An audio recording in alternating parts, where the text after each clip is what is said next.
Welcome to the Dysfunction Junkies podcast, where we may not have seen it all, but we've seen enough. And now, here are your hosts, Chrissy and Carrie. Hello, Dysfunction Junkies. I'm Carrie. And I'm Chrissy. Welcome to your safe space. Oh my, we have a topic today, Chrissy. Yeah, this one's going to, we're going to try and make it as good as possible, but it's dysfunction. It's dysfunction. It's a little heavy, but it's reality. Yeah. It's aging parents. Yeah. Yeah. And this was, again, one of the big reasons why we wanted to do this podcast was because we're kind of going through similar things. Yes. Both of our fathers have passed away. Yes. And now we have our moms that are in their 80s and getting to the point of life where we are now becoming the parents and we are taking care of them. And it has its challenges. And I tell you, humor is the only way that I get through. In fact, with my sister who helps take care of my mom, we text about things and we talk about things and we laugh because we're like, we have to laugh because it's the only way we can get through it. Right. How are you hanging in there? I'm not. Oh, I'm a horrible parent to an elderly person. A horrible parent to an elderly child. Yes. I'm not always micromanaging it, probably because I wasn't micromanaged. Oh, yeah, that's true. That's true. You had freedom as a child. Yeah, so I just assume you had no parenting. Leaving an 80-plus person to their own devices is completely acceptable. Some people may not agree with that, but I mean, what the hell am I supposed to do? She wants to do her own thing, go for it. But yeah, no, it is. It's tough. It's not having the other parent. My father's been gone a little bit longer than yours, and nothing prepares you for this. No, it doesn't. And speaking of preparation, I have to ask, did your parents have a will, power of attorney? Did they have their shit in order is what I want to know. Well, as far as whatever because my mom was handling everything when my father passed. So, whatever they had, I guess, was appropriate. But what about your mom now? Does she have everything ready? Yeah, she has. It's sort of been an ongoing project to sort of build, and things have changed. Right. Other types of things have changed in our family. So things had to be adjusted. It evolves. Right. Yeah, it evolves. But yeah, I guess. I will say, because of the age gap, so like you, my sisters are a lot older than me. So from the time I was little, my parents kind of casually had their paperwork in order. So like when they had their house, they had me on the deed of the house because then that way I was on it for so long. And, then you avoid other issues with probate and things like that whenever they should pass away. So some things were in order. And then my mom always did talk about well, first of all, she always said she was never going to leave her house. So you're always going to have to take her out in a pine wood box. That was the only way she was leaving her house.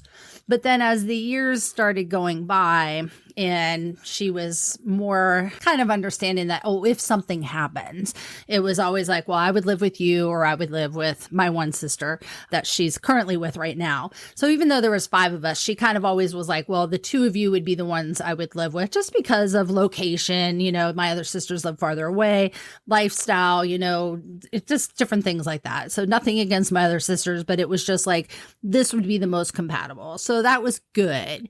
And we did have a lot of conversations about the end of life stuff. So she didn't want to be on life support and all of that. And I will have to say, if you aren't having those conversations with your parents, if you've never had those conversations with your parents, please have the conversation because it'll make your life easier when you get to the point of where Chrissy and I are now, if at least you've had some of those things. So, but right now, my mom, she was living with us after she had a medical episode. She was no longer able to work, no longer able to drive, and really shouldn't have been home alone. So she lived with me and my husband for a year. Then it got to be not safe because we were still working full time. So we had cameras up on the house. And while we were at work, I literally had the surveillance cameras up on my desk so I could keep an eye on her, make sure she was safe. But she started doing things that were not safe. She started wandering, dementia, a little Alzheimer's setting in. She started wandering. We live on a major road. It was just not safe. And she wanted to walk to church. Oh, boy. And the church was only a quarter mile from our house, but it's a major road. Yeah. And so she kept saying, well, I'm just going to walk. And we're like, no. Now, mind you, we took her to church every day. Yeah. 7 a.m. every day morning. Oh yes. God. Wow. But she really wanted, that was her, her safe spot. It was her safe space. She didn't have a podcast. She had the church.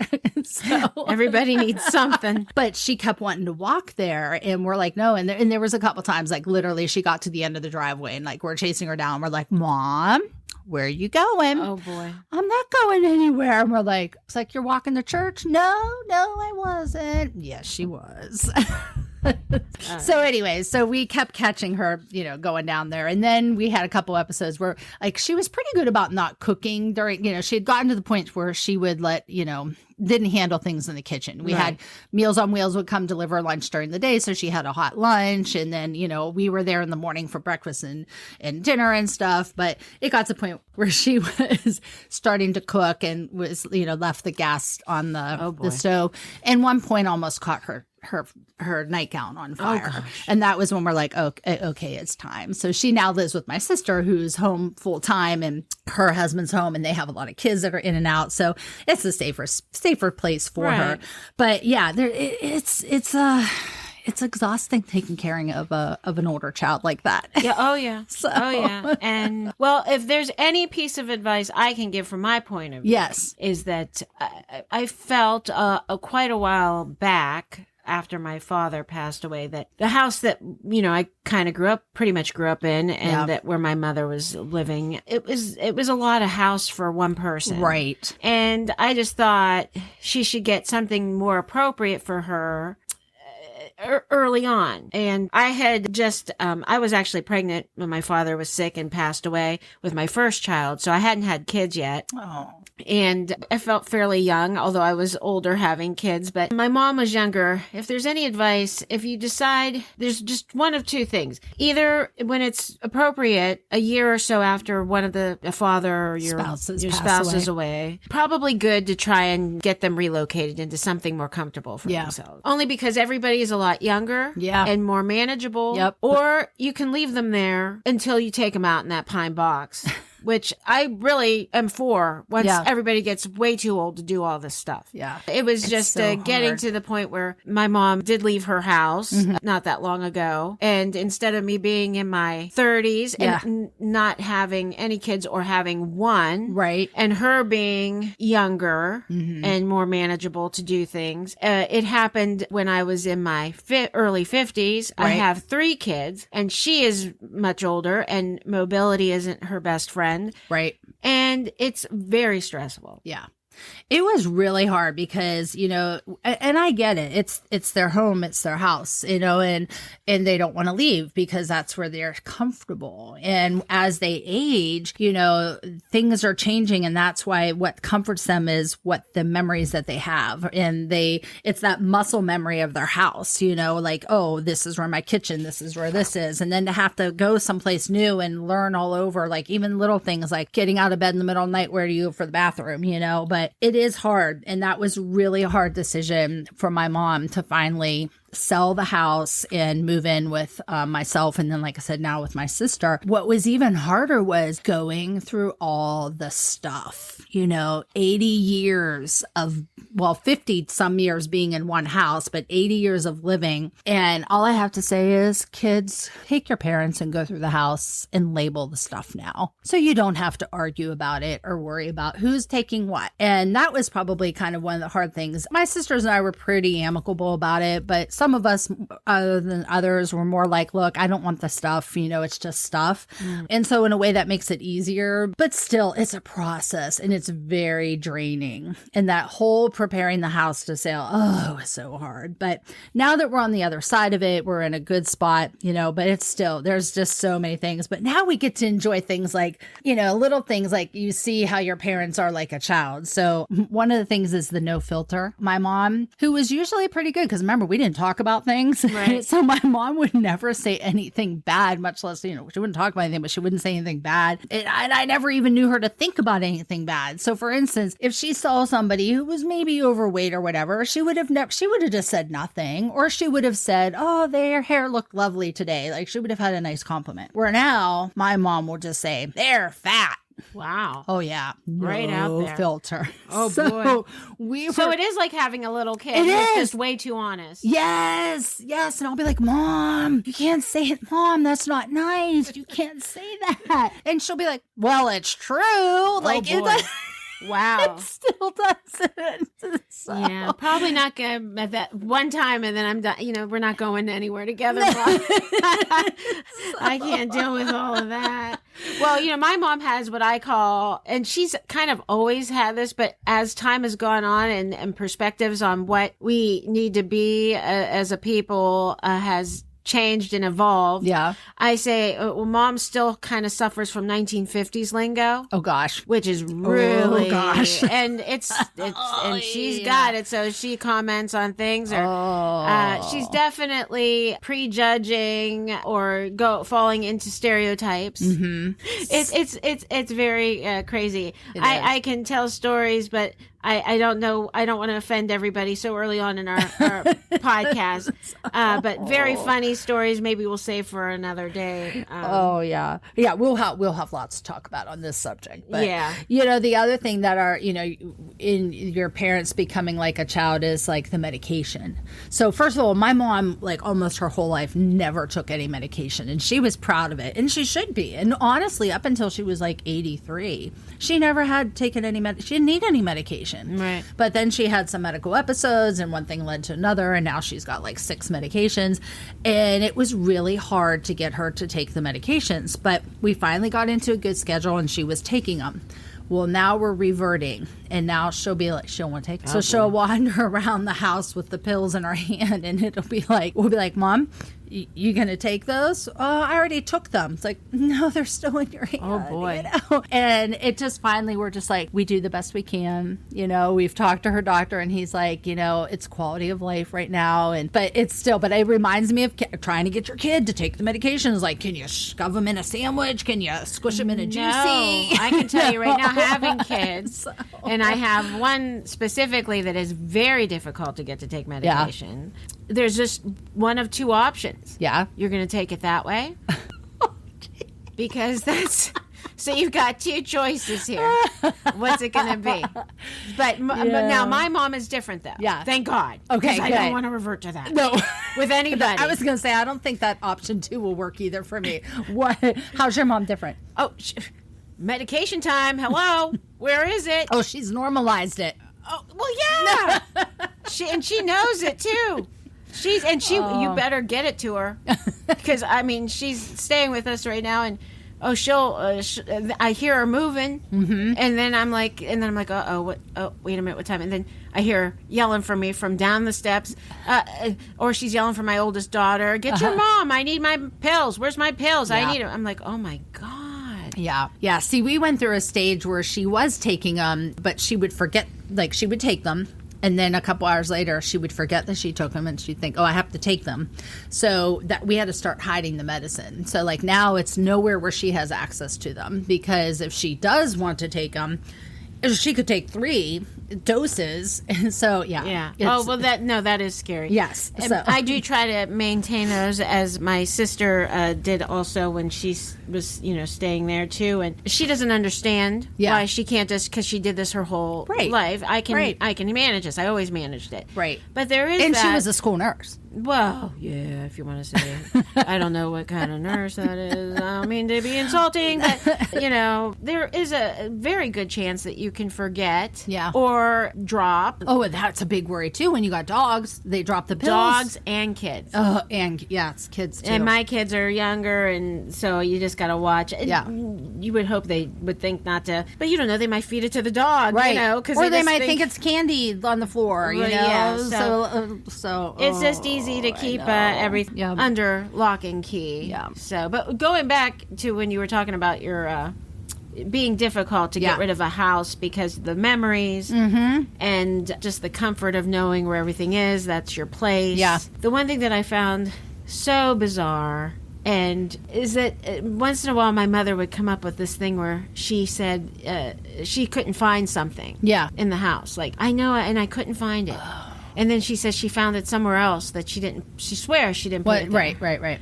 She would tell me that she feels like my father must have been mad at her. Oh. And so he was moving the stuff. Oh. Because he was trying to tell her he was mad. Oh. About what, I don't know. Oh. And so, first of all, if this is what the afterlife is, that you just get to stay in the house you lived in. Yeah. And you get to just screw with somebody. Oh, no. That's terrifying. Yeah. And then sometimes I would try to counteract it by telling her, well, I had a dream last night and Dad told me to tell you. Oh. He didn't move it. That was good, smart, Chrissy. No, it's horrible. It's lying, and I hate lying. But this is the... How did she feel whenever you told her that? I don't think she believed one bit of it. Thank God. Right? But I'm just like, can you tell how ridiculous this sounds, Mom? Yeah. Please don't tell me Dad's in the house and he's just walking around moving crap just to agitate you. Because it's not anything he would have done when he was... Right. If that wasn't his nature in his living life, then I could see that. No, my dad's nature was he stayed in front of his television. Now, if she would have told me that she felt he was still in his family room, laying on the damn floor, watching TV, then I would be like, you know what? That's possible. That is possible. I'm glad you left the TV down there for him. But moving stuff around, he would have just thrown it away. You would have never found it again. But that's why she can't find it, because maybe he did throw it away. I wish.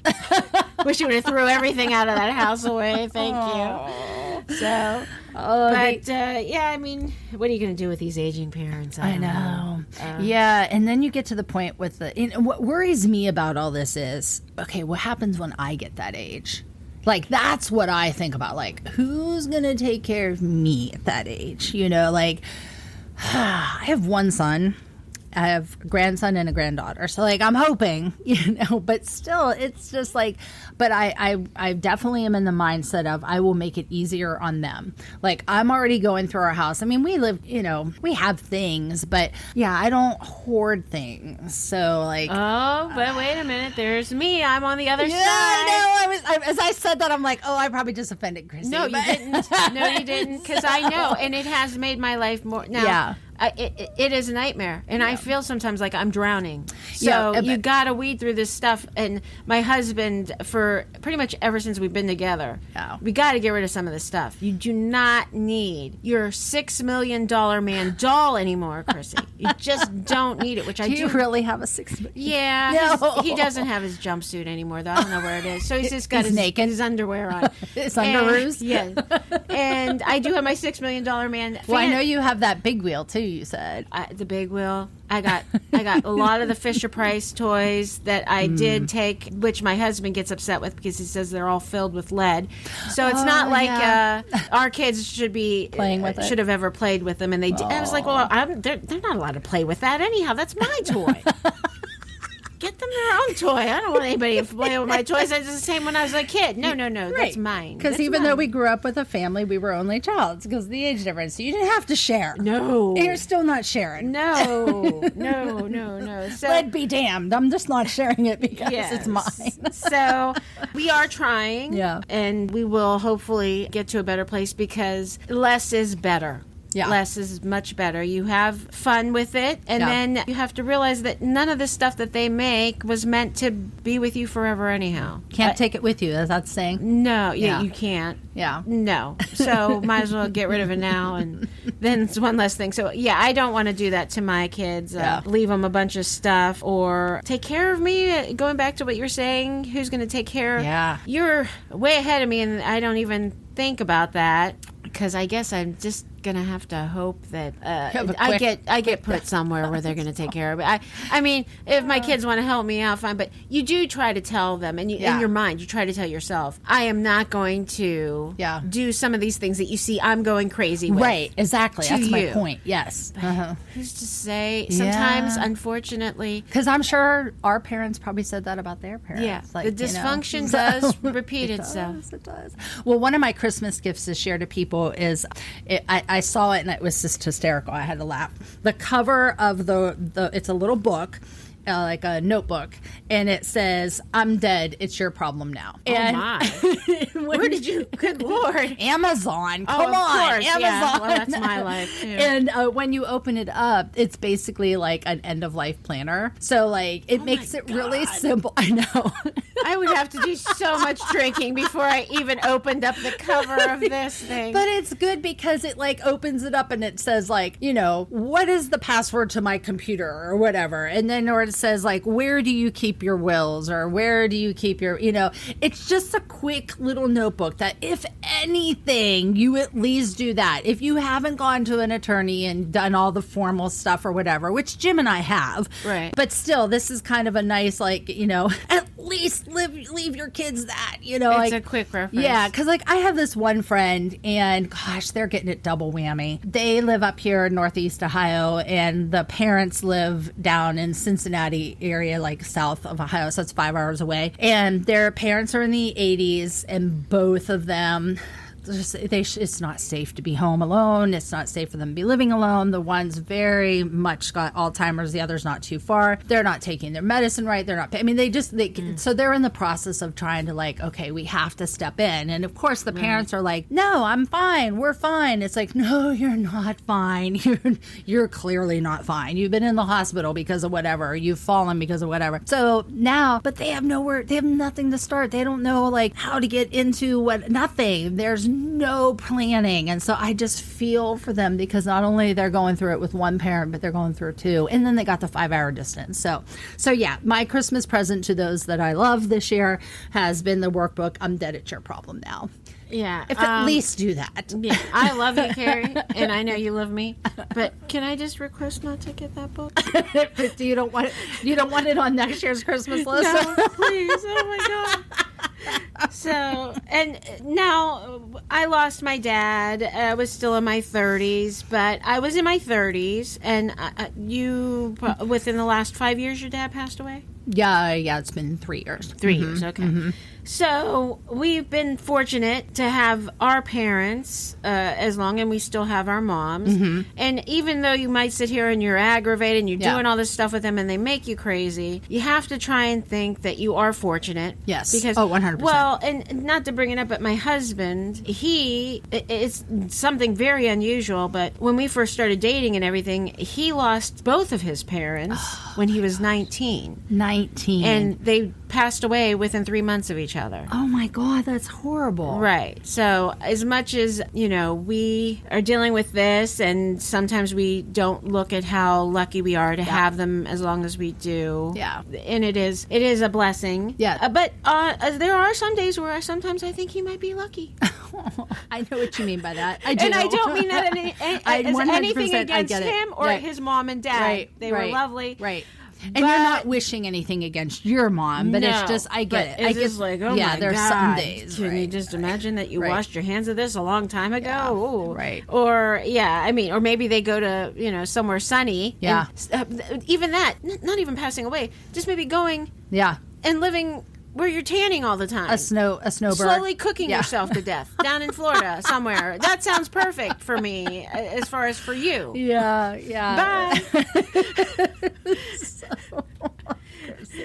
No, I absolutely, and that's one thing my one sister and I talk about a lot is that, as difficult as it is and as exhausting as some days are, I go see my mom every week. I help, I try to help my sister out just like she helped me out when mom was with me. I just look at every day like this is a blessing. This is a blessing that I'm able to be with her. It's a blessing that I'm able to, do these things with her. Even when she embarrasses me, when she does certain things in public, because there's lots of stories of things that she's done.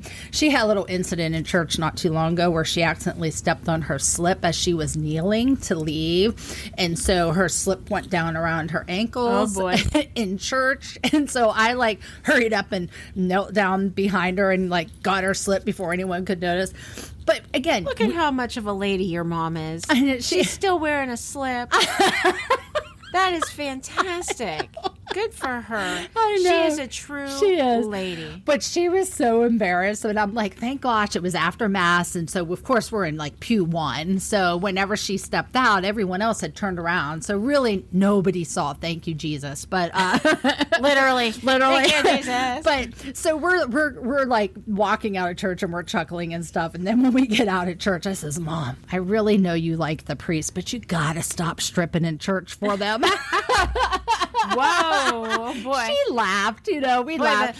But that's what I'm saying is like, we have to find the humor in things. Like, instead of going like, oh my gosh, like we found the humor and we chuckle about it and we joke about it. Who do you slip a 22 to get that front seat? Nobody. Or are you just that grandfathered in? Because church logistics is, there's certain people who get up front all the time. I mean, they are closer to God right there. I think that might be the idea. I don't know, because I would never. Yeah. I can't get as far back. Far back to me is maybe in the lobby. So in the vestibule. Yeah, just like sort of putting my head to the door and listening.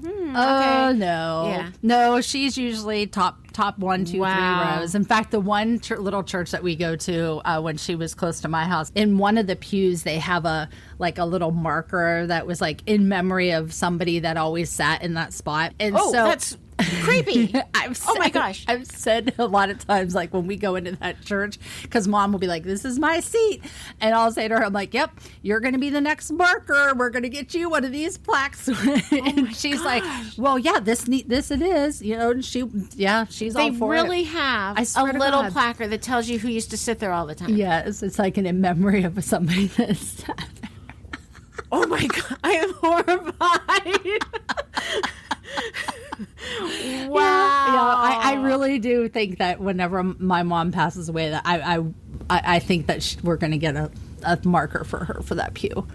Because can you put a picture of them sitting there too, so that people not only see their name but then see what it used to look like when they said? Because isn't it horrifying if you walk through a cemetery? And I know this is a thing they do, but they have pictures. Yeah. Like when I was young, because I lived not as close to cemeteries as you did. Yeah. But we had a very big Catholic cemetery by us. Oh yeah, you did. You had a big one. Oh yeah, like the biggest in the area. It is the one in our area where we're from. And a lot of the older stones had those pictures on them, and it was fascinating. Were you meaning the ones that were engraved like a picture on it, or you're talking the actual picture? Yeah, it was actually a picture, and some of them were very old pictures, but they were pictures. And the other cool thing was, if it hadn't broken off of the gravestone, was they'd have covers, so you kind of have to flip it up. To look at the picture and then flip it down. I think that might have been there to sort of protect it from weathering, sun damage and stuff. Yeah. But the pew, wow. Well, we might have to elevate that. I'll have to see. Well, I would like to buy one. Hopefully she'll be along around time, so I got time to plan for that. But I would love to see maybe just buying a space if you had extra disposable income, and have one would say in memory of Fred and in memory of Barney. Fred and Barney sat here. Just to mess with people. Oh my god, that would be hilarious to me. But I think the wax figure, though, just put a whole wax figure of the person. The 3D print. Yeah, 3D print. There you go. We could just get a 3D print. And they'll be sitting there. There's Bonnie sitting in her chair. Oh my god, this is getting me to a point. Well, like we said, we have to find ways to make humor because this was a heavy subject today. One more thing before we leave is a very funny thing is with my mom, because we have tried to talk about assisted living and going to certain places, and first of all, she thinks she's too young for assisted living, which is terrifying. And she is 84, and I have taken her places, and she gets very hostile because she sees everybody. One time we were walking through getting a tour of one place, and a lady was coming at us with her walker, and I said, this is right the moment I lose my mother, because she's going to see this woman walking at us. And my mom is not walking fantastic either, and she probably could use a walker, but she refuses. And I'm like, it's done. And it was. She totally freaked out. She's like, you want to put me there? I'm not that old. And so I say to myself, where am I going to put you, Mom? And my only concept of where I could stick her is maybe drop her off at a big office building during the day. Because she seems to think that 40s and 50-year-olds are where she should be hanging. So maybe I could just set her up in someone's cube and say, can she stay here from 8 to 5 and maybe drop her off at home when you're done? The other thing is the question my mom always asks if we do go into any sort of community type setting, either of the person who is running the place, which is totally embarrassing, or she'll ask me, she wants to know what the woman to man ratio is. No. She wants to know what her chances are. You know, wow, right? Yeah, but it's a thing. That's where I'd rather her slip fall down in church because that is just.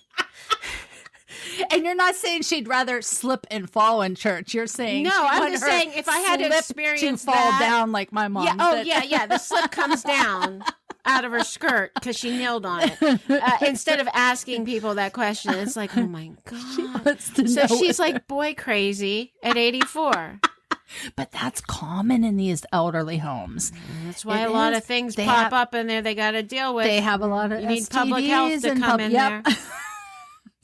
I can't imagine. Forget the high school issue. They should be doing the sex talk at these places instead, giving these people some updated training on behave yourself. Because they didn't have the sex talk in high school when they're in the 50s. Because, we need to terrify them. But although maybe some of them are thinking death might be a welcome.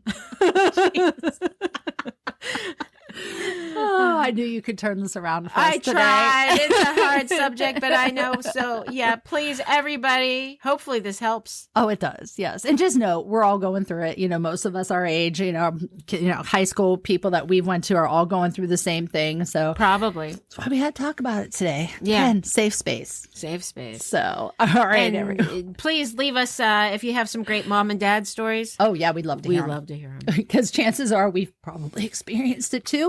Or if we haven't, we'll know what's coming. Oh, yeah. That's even better. So, all right, everyone. Thanks for listening today. Don't forget to leave us those 5-star ratings, and we'll see you next week. Bye-bye. Bye.